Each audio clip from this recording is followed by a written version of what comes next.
Hello friends, welcome to my channel The Easy Gate. I am Rahul Gupta. If you are new to my channel, please subscribe, share and like video.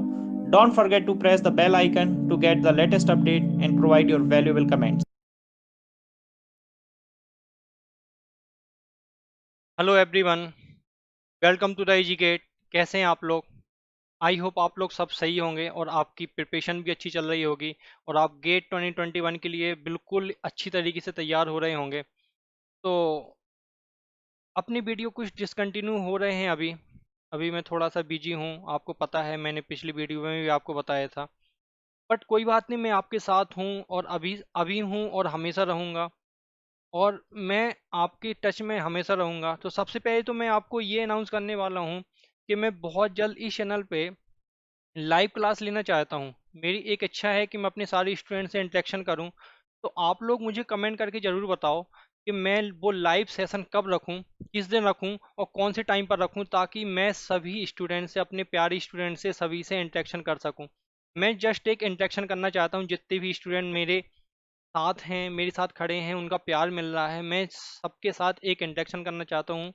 तो एक live session हम लोग organise करेंगे बहुत जल्दी। तो आप लोग कमेंट बॉक्स में ज़रूर बताओ कि वो लाइव सेशन हम कब रखें, ताकि आप लोग मुझसे जुड़ सकें और हम लोग थोड़ा बहुत बातचीत कर सकें एक दूसरे से। फाइन। तो हमने नेटवर्क थ्योरी में काफ़ी कुछ पढ़ लिया था, मैंने काफ़ी कुछ वहाँ पर पढ़ा दिया था। आज मैं कुछ जो आपके चैलेंजिंग क्वेश्चन हैं जो गेट में आए हुए हैं, वो चैलेंजिंग क्वेश्चन एक दो क्वेश्चन आपके आज मैं कराऊंगा, ताकि आपके कॉन्सेप्ट, पावर के कॉन्सेप्ट क्लियर हो जाए। फाइन। तो आप लोग कमेंट करके जरूर बताना कि वो लाइव सेशन कब रखा जाए, क्योंकि मैं बहुत ही ईगरली से वेट कर रहा हूँ कि मैं अपनी स्टूडेंट से इंटरेक्शन कर सकूँ, उनसे बात कर सकूँ, बहुत टाइम हो गया है। तो एक लाइव सेशन रखेंगे और लाइव सेशन में हम लोग ढेर सारी बातें करेंगे, आपके सारे डाउट क्लियर करेंगे। आप लोगों की जो जो डाउट हैं एग्जाम से लेकर, एग्जाम से रिलेटेड, आपकी तैयारी से रिलेटेड, हम सारे डाउट वहाँ पर क्लेरिफाई करेंगे। तो कमेंट बॉक्स में जरूर बताइए वो सेशन कब रखा जाए। फाइन। और मैं जल्दी से अनाउंस करूंगा फिर वो सेशन कब कब आएगा और कब हम लोग इंटरेक्शन करेंगे। चलो तो स्टार्ट करेंगे। पहला क्वेश्चन है, 230 volt RMS source supply power to two load connected in parallel. The first load draw 10 kilowatt at 0.8 leading power factor and second one draw 10 kVA at 0.8 lagging power factor. The complex power delivered by the source is। Question बहुत ही easy था। इसमें actually क्या है, आपको तीन power की बात की गई। आप हमने तीन पावर पढ़ी थी। पहली पावर कौन सी होती है? पहली पावर होती है आपकी real power. The first power is real power. Second power is reactive power, reactive power. And third power is complex power, complex power. And अगली जो पावर होती है वो होती है आपकी एपरेंट पावर, है ना। इसमें थोड़ा सा डिफरेंट है, डिफरेंस होता है कॉम्प्लेक्स पावर और apparent power. Basically apparent power is the magnitude of complex power. तो हमने एक चीज पढ़ी थी, energy conservation, the law of energy conservation. तो हमने क्या पढ़ा था कि जितनी एनर्जी आपकी एब्जॉर्ब होगी उतनी एनर्जी आपकी डिलीवर होगी, या फिर पावर के बारे में बोले, जितनी पावर आपकी एब्जॉर्ब होगी उतनी पावर आपकी डिलीवर होगी। तो इन सबको हम कैसे पहचानेंगे? इसकी यूनिट होती है वॉट, इसकी यूनिट होती है volt ampere, volt ampere reactive, इसकी यूनिट होती है वोल्ट एम्पियर और इसकी यूनिट भी होती है volt ampere. Basically this is the magnitude, ये आपको बहुत अच्छे से समझना पड़ेगा, magnitude of complex power, magnitude of complex power. तो सबसे पहले तो मैं आपको ये क्लियर कर दूं कि एनर्जी कंजर्वेशन कौन कौन से पावर में लगेगी। तो लॉ ऑफ एनर्जी कंजर्वेशन, अगर मैं बात करूं लॉ ऑफ एनर्जी कंजर्वेशन, आप किस किस में लगा सकते हो? तो सबसे पहले तो रियल पावर में, अगर रियल पावर होंगी तो रियल पावर में एनर्जी कंजर्वेशन लगेगी, बिल्कुल लगेगी। रिएक्टिव पावर में कंजर्वेशन लगेगी, यस, रिएक्टिव पावर में ही भी एनर्जी कंजर्वेशन रूल, रूल जो है आपका लॉ है वो लगेगा। कॉम्प्लेक्स पावर में भी एनर्जी कंजर्वेशन लगेगी, यस, कॉम्प्लेक्स पावर में भी लॉ ऑफ एनर्जी कंजर्वेशन लगेगी। बट अगर मैं बोलूं क्या एपरेंट पावर में लगेगी, तो एपरेंट पावर में एनर्जी कंजर्वेशन रूल या फिर लॉ ऑफ एनर्जी कंजर्वेशन यहाँ पर अप्लाई नहीं होता है। तो देखो हमें क्या क्या दिया गया है। जो हमें 10 किलोवाट दिया गया है पहले लोड पे, this is the real power because the unit is kilowatt. Fine.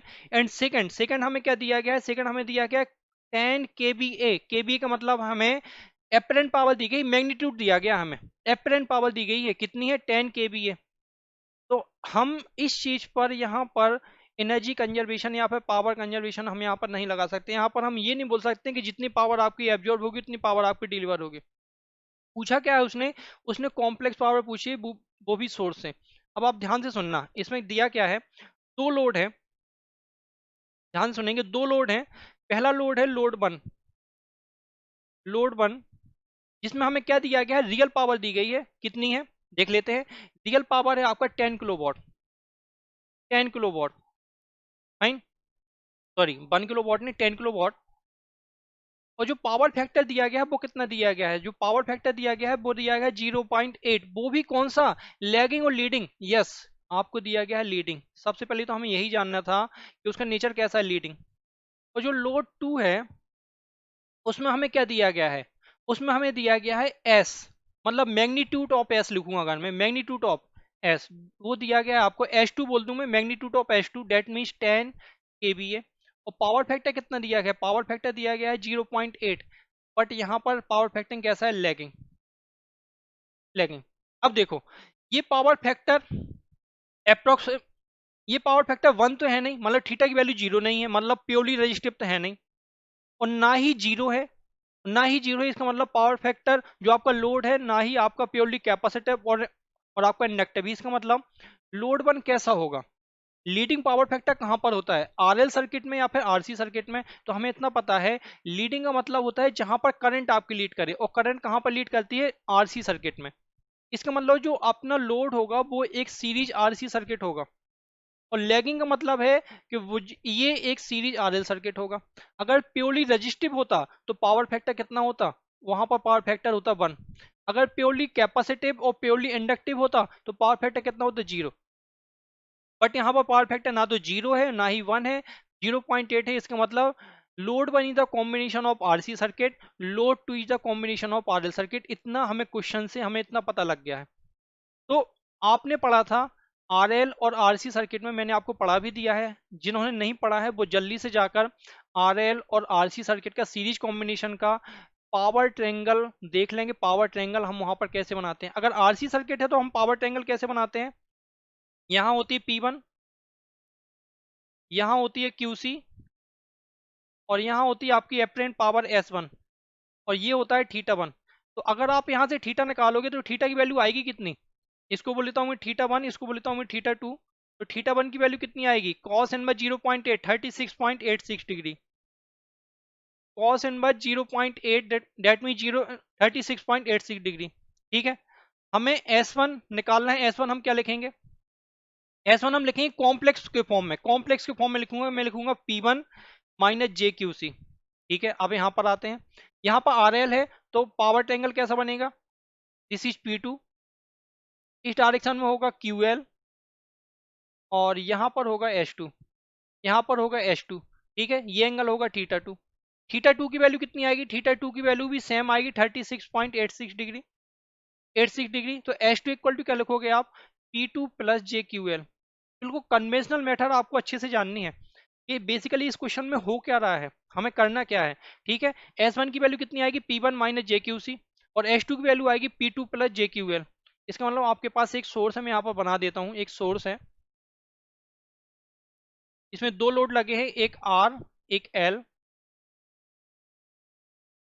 एक R और एक C। आपका कुछ ऐसा ये है, this is load 2, RL circuit क्या है, दिस इज लोड 2, एंड ये क्या है, this is load 1, this is load 1। Fine, और भी मेथड हो सकते हैं, बहुत सारी मेथड हो सकती हैं, बहुत सारी मेथड हो सकती हैं। जिस मेथड से मैं बता रहा हूँ जरूरी नहीं कि सिर्फ यही मेथड हो। हमें क्या निकालना है, इस सोर्स से कितनी पावर निकल रही है, इस सोर्स से कितनी पावर है, और V की वैल्यू हमें दी गई है 230 वोल्ट RMS, 230 वोल्ट RMS। तो अगर मुझे कॉम्प्लेक्स पावर निकालनी है तो क्या मैं ऐसा लगा सकता हूँ जो टोटल कॉम्प्लेक्स पावर होगी वो S1 प्लस S2 के बराबर होगी, क्योंकि यहाँ पर आपका एनर्जी कंजर्वेशन लॉ यहाँ पर अप्लाई हो जाएगा, because S is the complex power, S is the complex power. इसका मतलब मैं यहाँ पर S equal to S1 plus S2 कर सकता हूँ। सिर्फ मुझे S1 की वैल्यू निकालनी है, S2 की वैल्यू निकालनी है, दोनों को ऐड कर देना है, आंसर आ जाएगा। क्लियर है इतना? ठीक है, हमें देखो P1 की वैल्यू दी गई है, तो क्या हम यहाँ से QC की वैल्यू निकाल सकते हैं? यस, QC की वैल्यू निकाल सकते हैं। अगर मैं लिखूं यहाँ पर tan θ1, this is θ1 and this is θ2, tan θ1 equal to कितना होगा? ये हो जाएगा QC अपॉन P1। तो QC की वैल्यू कितनी हो जाएगी? P1 tan θ1। θ1 की वैल्यू आपको पता है कितनी है, 36.86। तो अगर आप यहाँ पे वैल्यू पुट करोगे, P1 की वैल्यू कितनी है 10 किलोवाट एंड टू 10 36.86 डिग्री, आपको इसका आंसर मिलेगा 7.5 किलो BAR। के BAR इसकी यूनिट क्या होती है? रिएक्टिव पावर की यूनिट होती है BAR। फाइन। अब आते हैं दूसरे वाले पर, हमें क्या दिया गया? हमें H2 दिया गया है। तो क्या हम QL और P2 निकाल सकते हैं? यस, P2 निकाल सकते हैं। P2 इक्वल टू क्या हो जाएगा? H2 cos θ2 एंड QL क्या हो जाएगा? QL इक्वल टू हो जाएगा S2 sin θ2। θ2 की वैल्यू आपको पता है 36.86। P2 की वैल्यू, सॉरी H2 की वैल्यू आपको पता है कितनी है? 10 kVA। ये मैग्नीट्यूड है, ये मैग्नीट्यूड है 10 kVA। तो आप यहाँ पे पुट करो 10 kVA इंटू कॉस 36.86 डिग्री, आपको जो आंसर मिलेगा, जो P2 की वैल्यू आएगी वो आएगी आपकी 8 किलोवाट। सिमिलरली आप यहाँ पे पुट करोगे 10 kVA इंटू साइन θ2, θ2 की वैल्यू कितनी है? 36.86 डिग्री। यू विल गेट, आपको जो आंसर मिलेगा वो मिलेगा 10 kVAR, 6 kVAR। तो देखो मैं यहाँ पे सारी वैल्यू लिख देता हूँ, हो सकता है यहाँ पर मेरी फोटो आ रही हो, यहाँ पर वीडियो आ रही हो, उसकी वजह से आपको ना दिख रहा हो, तो मैं आपको सारी वैल्यू लिख देता हूँ। जो S1 है, S1 की वैल्यू हमने क्या लिखी? P1।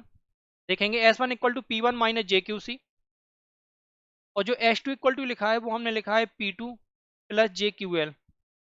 P1 की वैल्यू हमें दी गई थी, कितनी दी गई थी? 10 किलोवाट। QC की वैल्यू हमने निकालनी है, QC की वैल्यू कितनी आई है? QC की वैल्यू आ गई है 7.5 kVAR। यहाँ पर देख लो, P2 की वैल्यू हमने निकाली, P2 की वैल्यू कितनी आई है? 8 किलोवाट एंड QL की वैल्यू कितनी आई है? 6 kVAR। फाइन। तो S1 इक्वल टू कितना हो जाएगा? 10 किलोवाट माइनस J 7.5 kVAR। ठीक है, और H2 इक्वल टू कितना हो जाएगा? H2 इक्वल टू हो जाएगा 8 किलोवाट प्लस J 6 kVAR। तो S इक्वल टू कितना हो जाएगा? S1 plus S2। Energy conservation लगा दो, तो 10 kilowatt minus J 7.5 kVAR plus 8 kilowatt plus J 6 kVAR। जब आप इसको सॉल्व करोगे, कॉम्प्लेक्स पावर क्या आएगी? 18 के बाहर निकाल लो, 18 माइनस 1.5 J, 1.5 J इसकी यूनिट क्या होती है? Volt ampere. कॉम्प्लेक्स पावर की यूनिट क्या होती है? Volt ampere. तो ऑप्शन कौन सा हो जाएगा? आप अगर ऑप्शन चेक करो तो ऑप्शन हो जाएगा 18 माइनस J 1.5 J, तो मतलब बी ऑप्शन हो जाएगा। तो सबसे पहले तो इस क्वेश्चन में आपको जानना था कि कौन कौन सी पावर होती हैं, उनकी यूनिट क्या होती है। यूनिट के साथ साथ किस में हम law of energy conservation rule लगा सकते हैं और कहां पर हम नहीं लगा सकते। तो रियल पावर में लगा सकते हैं, रिएक्टिव पावर में लगा सकते हैं, कॉम्प्लेक्स पावर में लगा सकते हैं, एपरेंट पावर में नहीं लगा सकते हैं। ये चीज आपको ध्यान रखनी है, और ये चीज हमें एपरेंट पावर दी गई है, और यहाँ पे उसने कॉम्प्लेक्स पावर पूछी थी, आपको कॉम्प्लेक्स पावर ही निकालनी है, एपरेंट नहीं निकालना है। एपरेंट क्या है? This is the magnitude of complex power.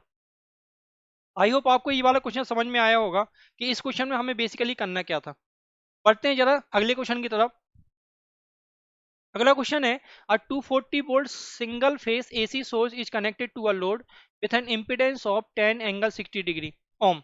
A capacitor is connected in parallel with the load if the capacitor supplied 1250 VAR।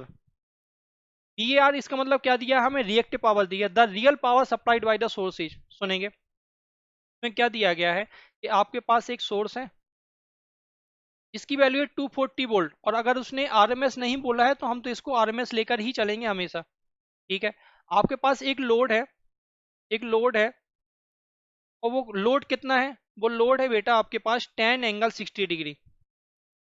10 angle 60 degree का मतलब हो जाएगा बेसिकली ये आरएल सर्किट है। अगर आप ऑब्जर्व करो तो ये आरएल सर्किट है। हमने क्या किया? एक कैपेसिटर लगा दिया इसके पैरेलल में, एक कैपेसिटर लगा दिया पैरेलल में, कैपेसिटर की वैल्यू नहीं दी गई है। उसने बोला है जो कैपेसिटर है वो कितनी रिएक्टिव पावर ले रहा है, सप्लाई कितनी हो रही है? 1250। 1250। फाइन। इसका मतलब यहाँ पर मान लेते हैं करंट I2 है, और यहाँ पर करंट मान लेते हैं, यहाँ पर करंट है आपकी I1, ये करंट है I1, ठीक है। तो मुझे ये बताओ यहाँ पर अगर मैं बोलूँ कि यहाँ पर रिएक्टिव पावर कितनी होगी, तो रिएक्टिव पावर बेसिकली दी जाती है भैया, ऐसी दी जाती है Vrms इंटू Irms और इंटू साइन थीटा, मतलब वोल्टेज और करंट के बीच का एंगल, वोल्टेज और करंट के बीच का एंगल। तो यहाँ पे अगर ये कैपेसिटर है तो इसका सबसे पहले तो हमें फेजर डायग्राम बनाना पड़ेगा। तो देखो मैं वोल्टेज को रेफरेंस ले लेता हूँ, मैं वोल्टेज को रेफरेंस ले लेता हूँ। I1 कहाँ होगा, अगर ये RL सर्किट है तो बेसिकली I1 आपका नीचे की तरफ होगा, I1 नीचे की तरफ होगा। I2 कहाँ होगा, I2 आपका ऊपर की तरफ होगा। Basically this is the capacitor, purely capacitor है तो करंट 90 डिग्री लीड करेगी, करंट 90 डिग्री लीड करेगी। तो देखो I2 और वोल्टेज के बीच में एंगल कितना है, दिस इज 90 डिग्री, और ये एंगल कितना हो जाएगा, ये एंगल दिया है आपको 60 डिग्री, और नीचे की तरफ है तो हम क्या बोल देंगे, माइनस का 60 डिग्री। आई होप आपको ये चीज समझ में आनी चाहिए। मतलब थीटा की वैल्यू आपको जो दी गई है वो दी गई है आपको 90 डिग्री, ठीक है। इसकी वैल्यू कितनी है, 1250, ठीक है। Vrms कितना है, 240, Irms हमने मान लिया I2, और साइन 90 की वैल्यू कितनी होते हैं, 1। तो यहाँ से I2 की वैल्यू कितनी आ जाएगी, अगर आप I2 की वैल्यू निकालोगे तो ये आ जाएगा 1250 upon 240, that means you will get 5.20 ampere. ये आपको RMS वैल्यू आई है, मैग्नीट्यूड आया है। एंगल आपको पता है कितना है, 90 डिग्री है, एंगल कितना है आपका 90 डिग्री, ठीक है। I1 की वैल्यू कितनी होगी, I1 की वैल्यू निकाल सकते हो क्या, यस I1 की वैल्यू आप निकाल सकते हो। वोल्टेज पता है आपको 240, और आपको इम्पीडेंस पता है 10 एंगल 60 डिग्री, तो ये कितना आ जाएगा 24, और एंगल माइनस का 60 डिग्री, माइनस का 60 डिग्री। तो क्या आप यहाँ पर KCL लगा सकते हो क्या, अगर आप इस नोट पर KCL लगाओ, बट फेजर समेशन होने चाहिए। आप directly I equal to I1 plus I2 नहीं करोगे, आपको एंगल भी लिखना पड़ेगा, सभी का एंगल लिखना पड़ेगा रेफरेंस से। तो आप देखो क्या लिखोगे, I equal to I1 plus I2। I1 की वैल्यू कितनी है, मैग्नीट्यूड और फेज दोनों लिखना है। मैग्नीट्यूड तो हमने निकाली है, कितना है 5.20, 5.20, और एंगल कितना है 90 डिग्री, प्लस I2 की वैल्यू कितनी आई, I2 की वैल्यू आ गई 24 एंगल 60 माइनस 60 डिग्री। तो देखो ऐसे क्वेश्चन थोड़ा सा टाइम लेते हैं, थोड़ा सा टाइम लेते हैं, बट कॉन्सेप्ट अगर आपके क्लियर है, बिल्कुल कॉन्सेप्ट क्लियर है, तो आप बहुत जल्दी, ज़्यादा आपको 3 मिनट लगेगा। तो ऐसे क्वेश्चन आपके जरूर आएंगे, नो डाउट, कैलकुलेशन ज़्यादा होगी, बट आपको ऐसे क्वेश्चन सॉल्व जरूर करना है। क्या होगा, ज़्यादा ज़्यादा 2 मिनट की जगह 4 मिनट लगेगा, तो बहुत सारे क्वेश्चन ऐसे भी तो होंगे जो 2 मिनट की जगह आपके 1 मिनट या फिर 60 या फिर आपके 30 सेकंड 10 सेकंड में ही सॉल्व हो जाए, तो उनका टाइम आप ऐसे क्वेश्चन में जरूर दो। तो ऐसे जब आप क्वेश्चन सॉल्व करोगे तो आपका कॉन्फिडेंस भी थोड़ा बढ़ेगा, और आपके अगर आंसर आएंगे तो हो सकता है कि जो क्वेश्चन नहीं बन रहे हैं ना गेट के एग्जाम में, वो भी बनने लग जाते हैं। तो ऐसे क्वेश्चन सॉल्व जरूर करना, ठीक है। जब आप इसको सॉल्व करोगे तो कितना आएगा, जब आप इसको सॉल्व करोगे तो देखो, मैं आपको मैन्युअली ही सॉल्व करना पड़ेगा, क्योंकि कैलकुलेटर नहीं होता है, कैलकुलेटर नहीं होता है। 60 का मतलब होता है cos 60 माइनस j sin 60। तो सबसे पहले तो इसको एडिशन करो, और फिर इसको फिर से पोलर फॉर्म में चेंज करो। तो मैं आंसर बता देता हूं, आप लोग सॉल्व करना। इसका आंसर आएगा 19.66 एंगल माइनस 52.40 डिग्री। जो करंट आएगी वो कितनी आएगी, 19.66, और एंगल कितना आएगा, माइनस 52.40 डिग्री। और V कितना है, V है आपका, V आपको दिया गया है 240 वोल्ट, 240 वोल्ट, फाइन। अगर कोई एंगल नहीं है तो मतलब जीरो है। तो रियल पावर कितनी हो जाती है भैया, रियल पावर हमें इतना पता है, रियल पावर की क्या होती है। देखो क्वेश्चन में क्या पूछा है, रियल पावर पूछी है। अगर कॉम्प्लेक्स पूछता तो अलग फॉर्मूला होता, रिएक्टिव पूछता तो अलग फॉर्मूला होता, इसने रियल पावर पूछी है। तो रियल पावर क्या होती है, Vrms into Irms into voltage और करंट के बीच के एंगल का कॉस थीटा। थीटा की वैल्यू कितनी है, थीटा की वैल्यू है 52.40 डिग्री, फाइन। यहाँ पे आप पुट कर दो तो P इक्वल टू कितना है, Vrms कितना है 240 इंटू ये कितना है Irms 19.66, कॉस थीटा, थीटा की वैल्यू कितनी है 52.40 डिग्री। बिल्कुल कन्वेंशनल मेथड आपको पता होनी चाहिए। जब आप इसको सॉल्व करोगे तो आपका आंसर आएगा कुछ 2880 वॉट के आसपास, अप्रोक्सीमेटली 2880 वॉट के आसपास आएगा। इसका मतलब जो ऑप्शन है वो कौन सा हो जाएगा, बी ऑप्शन, 2880। तो देखो इस क्वेश्चन में था कुछ नहीं, सिर्फ सिंपल आपको पावर के बारे में पता होना चाहिए, फेजार के बारे में पता होना चाहिए, अगर आपको कैलकुलेशन करनी है तो फेज आर कैलकुलेशन पता होनी चाहिए। देखो, आपको ये चीज पता होनी चाहिए कि हमें ऐड कैसे करना है। अगर आप डायरेक्टली ऐड करते थे 5.20 प्लस 24 इक्वल टू आप लिख रहे 29.20, वो क्वेश्चन गलत हो जाता, वो क्वेश्चन वहीं पे गलत हो जाता। आपको ऐसे ऐड नहीं करना है, आपको फेज आर समीशन करना है कि मैग्नीट्यूड और फेज दोनों होने चाहिए। आई होप आपको ये दोनों क्वेश्चन समझ में आए होंगे, बहुत ही ज़्यादा इंपॉर्टेंट था। तो मैं आपके साथ बना रहूँगा, हमेशा बना रहूँगा, मैं आपके साथ हूँ। आप मुझे कमेंट करके ज़रूर बताएं कि हम एक लाइव सेशन कब रखें, ताकि मैं आप लोगों से, अपने प्यारे स्टूडेंट से मैं इंटरेक्शन कर सकूँ। मुझे बहुत अच्छा लगेगा और आप लोगों को भी अच्छा लगेगा, आपके सारे डाउट क्लियर हो जाएंगे। तो अगर आप सच में इन वीडियो को पसंद कर रहे हैं, आपको लगता है कि इनसे बहुत कुछ मिलता है, तो प्लीज़ इस चैनल को सब्सक्राइब करना ना रोकें। इस चैनल को सब्सक्राइब करें, इस वीडियो को लाइक करें और इस वीडियो को शेयर करें। जितना ज़्यादा शेयर करेंगे उतना ज़्यादा आपको ही फायदा मिलने वाला है। चैनल ग्रो करेगी तो आपको ही फायदा मिलेगा, क्योंकि ये टोटली आपका फ्री कंटेंट है। इसमें आपको कुछ नहीं देना है, आपको सिर्फ पढ़ना है, पढ़ना है, पढ़ना है और कुछ नहीं करना है। और सब्सक्राइब करो, शेयर करो। तो आप लोग कमेंट बॉक्स में जरूर बताना कि मैं कब आपके साथ लाइव आऊं। थैंक यू बेटा।